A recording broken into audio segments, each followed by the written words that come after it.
Moyen de maintenir et d'augmenter la fertilité du sol. Donc ici, j'utilise principalement du compost. Et c'est une manière rapide et efficace d'améliorer la capacité du sol à retenir les nutriments et à fournir de la nourriture pour les plantes.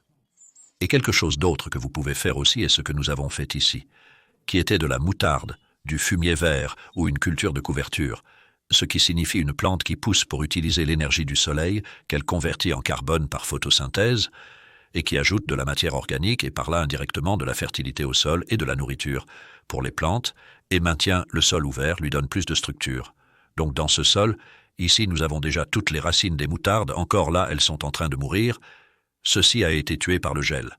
Donc, avec la non-labour, évidemment, je ne veux pas être en train de creuser dans un fumier vert culture de couverture. Ce sont des termes différents pour la même chose, vraiment. Cela signifie quelque chose qui pousse et couvre le sol, quand peut-être rien d'autre ne poussait là. En réalité, nous avons planté l'ail en même temps que la semence de moutarde le 30 septembre de l'année précédente. Et la moutarde était ici à environ 45-50 cm de haut avant l'hiver, et elle avait l'air vraiment luxuriante, et on ne pouvait pas voir l'ail. Et puis la moutarde est tuée par le gel. C'est donc ce qui la rend idéale pour ce système. Et ça tombe simplement au sol. Nous ne l'avons pas touché, nous n'avons rien fait dessus. C'est une jolie technique à faible apport avec de l'ail. L'ail devient visible lorsque la moutarde ne meurt pas toujours. Il a toujours ses racines ancrées, donc c'est de la matière organique. C'est une sorte de matière organique gratuite. Voici comment je le perçois. Le soleil a injecté toute cette énergie dans le sol. Et il y a d'autres plantes que vous pouvez utiliser comme culture de couverture, engrais verts, et nous allons regarder les fèves ensuite.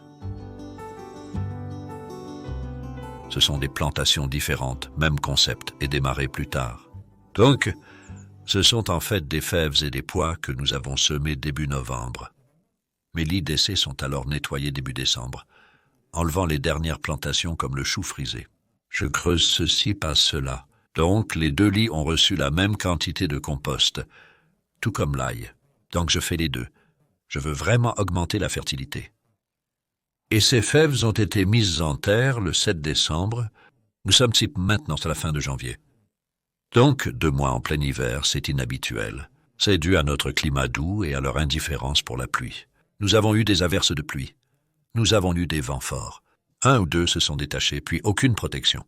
Donc, en quelque sorte, c'est vraiment adapté à un climat doux. J'avais fait la même chose l'hiver dernier. Ce que j'ai effectivement fait, j'ai fait la même chose pendant 2 ou 3 hivers. C'est le plus qu'ils aient jamais poussé parce que nous avons eu des conditions plus douces. Cela fournit simplement cette feuille verte supplémentaire, qui est avec des racines qui gardent les microbes du sol vivant. Et nous allons effectivement les couper au niveau du sol quelque part au début de mars, avant de faire nos principales plantations de légumes. Ce n'est pas pour cultiver des fèves larges ou des pois. Ils sont là pour enrichir le sol avec la matière organique de leurs racines, et un peu d'azote étant des légumineuses. Ce ne sera pas beaucoup, mais chaque petit geste compte, je crois.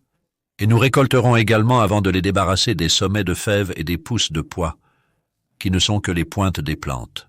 Il y aura donc aussi un peu de nourriture, et il serait intéressant de comparer également la croissance relative des 2 lits. Et là-bas, j'ai des fèves que j'ai semées encore plus tôt que ça, le 30 septembre-mai. Et ils avaient l'air fantastiques en novembre. Mais c'est définitivement trop tôt pour les semer pour passer l'hiver. Et ils ont été tués par le gel. Pour que les fèves survivent à l'hiver et produisent de la nourriture, ne les semez pas avant fin octobre, début novembre. Et ceux-ci ne sont pas pour la nourriture. Juste pour souligner, c'est tout. Nous mettrons tous les sommets sur le tas de compost et cela aura enrichi le sol avec leurs racines. C'est donc en fait mon option préférée pour hiverner les lits qui attendent les plantations de printemps sans rien faire pousser, car ce n'est en réalité pas très pratique, facile ou même bon marché de faire pousser des cultures de couverture pendant l'hiver. Il n'y a pas beaucoup de temps pour les démarrer entre la prise de votre dernière récolte de, disons, betteraves, carottes, choux, toutes les choses que nous récoltons à l'automne, et avant que vous ne le sachiez, c'est l'hiver. Et si vous parlez, les gens parlent de semer des cultures de couverture à ce moment-là, comme si elles allaient soudainement surgir et garder le sol couvert de feuilles vertes pendant l'hiver. Sachez qu'il n'y a pas assez de chaleur, en fait, en octobre et jusqu'en novembre, pour faire démarrer les choses, pour faire germer les graines avec un système racinaire suffisant. Donc, c'est en fait beaucoup plus pratique et tout à fait bien, je pense, bénéfique écologiquement pour le sol et les microbes du sol, d'avoir cette couverture de compost. Voici par exemple du compost fait maison, qui a été ajouté en novembre après les betteraves et les chicorées. Par exemple, 100 ans pour semer une culture de couverture. Nous avons simplement étalé du compost. C'est rapide. Nous avons composté ou vous pouvez acheter du compost. Mais le sol semble nu. Il a du compost dessus et nous avons mis des copeaux de bois sur le chemin. Donc tout le sol est couvert. Il a tous des matières organiques à la surface, nourrissant les microbes.